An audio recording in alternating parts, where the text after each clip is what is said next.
Hello friends, myself Abhi and we are going to start UPSC go channel.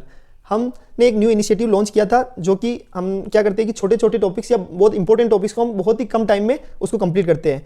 पूरा एक्सप्लेनेटिव notes है पर time थोड़ा सा कम होता है। उससे क्या होता है कि आपको वो चीज़ें जल्दी से समझ में आ जाएगी। जैसे अभी हमने थोड़े दिन पहले एक टॉपिक पढ़ा था, 2-3 दिन पहले, एशियन ग्रुप। उसको हमने केवल 5 मिनट की वीडियो में उस एशियन ग्रुप को बहुत अच्छे से समझाया था। तो अभी हम आज एक टॉपिक पढ़ने वाले हैं जो कि मिनिमम सपोर्ट प्राइस का टॉपिक है।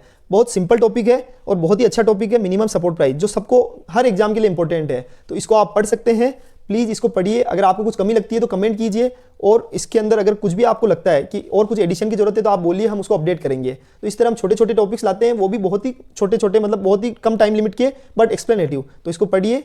चलो आप एक बार पढ़े, और अगर आपको कुछ कमी लगती है तो कमेंट कीजिए। अब ये टॉपिक, आप सबसे इंपॉर्टेंट टॉपिक को देख लो, मिनिमम सपोर्ट प्राइस।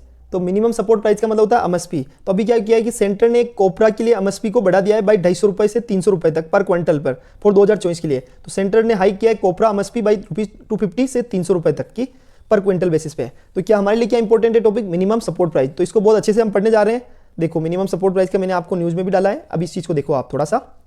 सबसे पहले सेंटर ने रेज किया है एमएसपी फॉर रबी क्रॉप्स, और फार्मर्स अनहैप्पी हो गए थे बीच में। तो इस तरह की बहुत सारी न्यूज़ आती रहती है। तो अभी हमको अल्टीमेटली क्या पढ़ना है कि सेंटर मतलब क्रॉपिंग सीजन क्या होते हैं, उसके अंदर कौन सी क्या चीज़ें होती है, वो सारी चीज़ें हम देखेंगे। सबसे पहले क्रॉपिंग सीजन के अंदर एक तो होता है रबी की फसल, खरीफ की फसल और जायद की फसल। ये तीनों चीज़ें आपको ध्यान में रखनी है, ठीक है।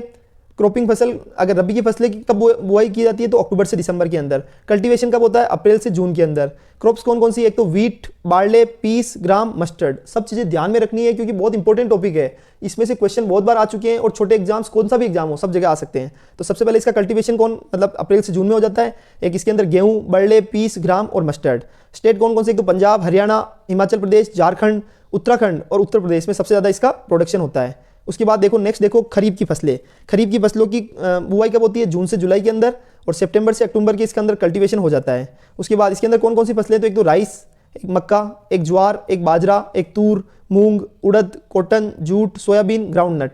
याद रखना, एक तो हो गया चावल, एक मक्का, ज्वार, बाजरा, तूर, मूंग की दाल, उड़द की दाल, कॉटन जो कपास होती है, उसके अलावा जूट, सोयाबीन और ग्राउंड नट। ये सब खरीफ की फसलें हैं। उनके स्टेट एक तो आसाम, वेस्ट बंगाल, ओडिशा, अरुणाचल प्रदेश, उसके अलावा आंध्र प्रदेश, तेलंगाना और तमिलनाडु, केरला और महाराष्ट्र। यहाँ पर सबसे ज़्यादा इसका प्रोडक्शन किया जाता है खरीफ की फसलों का। अब उसके बाद नेक्स्ट है जायद की फसलें।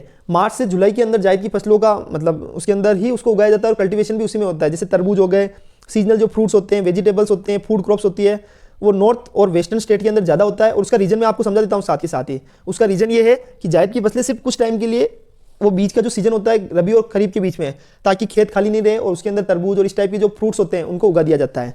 अब मिनिमम सपोर्ट प्राइस को समझो। एमएसपी का मतलब होता है कि मिनिमम प्राइस जो कि गवर्नमेंट पे करती है to farmers as remuneration and support के रूप में।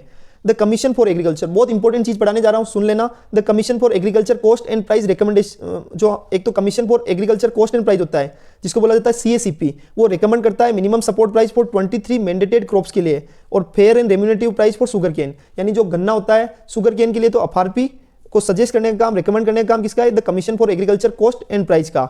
और 23 मैंडेटेड क्रॉप्स के लिए वो मिनिमम सपोर्ट प्राइस को रिकमेंड करने का काम करता है। CACP is attached office of ministry of agriculture and farmer welfare. जो गवर्नमेंट ऑफ इंडिया के अंदर जो ministry of agriculture and family welfare है, उसका अटैच्ड ऑफिस है CACP, commission for agriculture cost and price, जिसका काम क्या है, वो करता है कि वो मिनिमम सपोर्ट प्राइस को रिकमेंड करता है और एफआरपी को भी रिकमेंड करता है। उसके बाद सीएपी कब आया था, सीएसीपी, तो वो आया था जनवरी 1965 के अंदर, वो एग्जिस्टेंस में आया था। सीएसीपी एक एडवाइजरी बॉडी है, केवल रिकमेंड करने का काम करती है। अब इस चीज को समझो, minimum support price is recommended by CACP, ये तो मैंने बता दिया, पर उसको अप्रूव कौन करता है, क्योंकि ये एक एडवाइजरी बॉडी थी सीएसीपी, जो कमिटी मतलब जो सीएसीपी हो गया, तो उसको अप्रूव किया जाता है cabinet committee on economic affairs, cabinet committee on economic affairs के द्वारा तो अप्रूव किया जाता है। और जो commission for agriculture cost and price, याद रखना, commission for agriculture cost and price के द्वारा तो रिकमेंड किया जाता है, और जो हमारी क्या बोलते हैं, cabinet committee on economic affairs के द्वारा इसको अप्रूव किया जाता है। तो लिस्ट ऑफ क्रॉप्स कौन कौन सी है उसको देख लेते हैं। लिस्ट ऑफ क्रॉप्स के अंदर सीरियल्स की तो 7 क्रॉप्स है, जिसके अंदर पेडी आ गया, वीट हो गया, बर्ली आ गया, जवार, बाजरा, मेज और रागी। ये तो है सीरियल्स, 7 टाइप की तो सीरियल्स है। 5 टाइप की दालें हैं जिनके लिए मिनिमम सपोर्ट प्राइस फिक्स की गई है, ग्राम, अरहर, तूर की दाल, मूंग की दाल, उड़द की दाल और लेंटिल की दाल। और ऑयल सीड्स, 7 टाइप के ऑयल सीड्स पर भी एमएसपी डिसाइड की गई है। एक होता है groundnut, rapeseed, mustard oil जिसको बोला जाता है, soybean oil, sunflower seed oil, sesame का ऑयल, जो सेफ्लावर का ऑयल होता है, और सेफ्लोर सीड एंड और नाइजर सीड। इस टाइप के जितने भी ये ऑयल सीड्स है उनके ऊपर भी ऑयल्स को रखा गया है। कॉमर्शियल क्रॉप्स, 4 टाइप की कॉमर्शियल क्रॉप्स है। 1 सेकंड है ना, देखो रो कॉटन, रो जूट और कोपरा। एक तो होता है रो कॉटन के लिए, रो जूट के लिए, कोपरा के लिए। ये अभी हमने किसके लिए बढ़ाया है? कोपरा के लिए। अभी जस्ट न्यूज देखी थी कि कोपरा की जो मिनिमम सपोर्ट प्राइस है उसको 250 से 300 रुपए बढ़ा दिया गया है। तो कोपरा कौन सी क्रॉप हो गई? एक कॉमर्शियल क्रॉप से जिसके लिए मिनिमम सपोर्ट प्राइस डिसाइड की जाती है।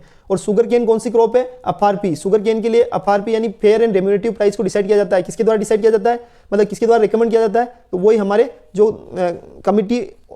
Commission for agriculture cost and price, याद रखना CACP के द्वारा तो रिकमेंड किया जाता है, और जो हमारा कमीशन मतलब cabinet committee on economic affairs के द्वारा अप्रूव किया जाता है। वापस बता रहा हूं, commission for agriculture cost and price के द्वारा तो रिकमेंड किया जाता है, और cabinet committee on economic affairs के द्वारा अप्रूव किया जाता है। ये बहुत इंपॉर्टेंट है, इसलिए मैंने आपको 3 बार बता दिया है। अब देखो ये छोटा सा टॉपिक था पर कितना अच्छे से हमने कंप्लीट किया है। तो मिनिमम सपोर्ट प्राइस को अच्छे से समझ लिया है, आपको इससे रिलेटेड सारी चीज़ समझ में आ गई है। तो अभी आप इसको देख लो एक बार के लिए।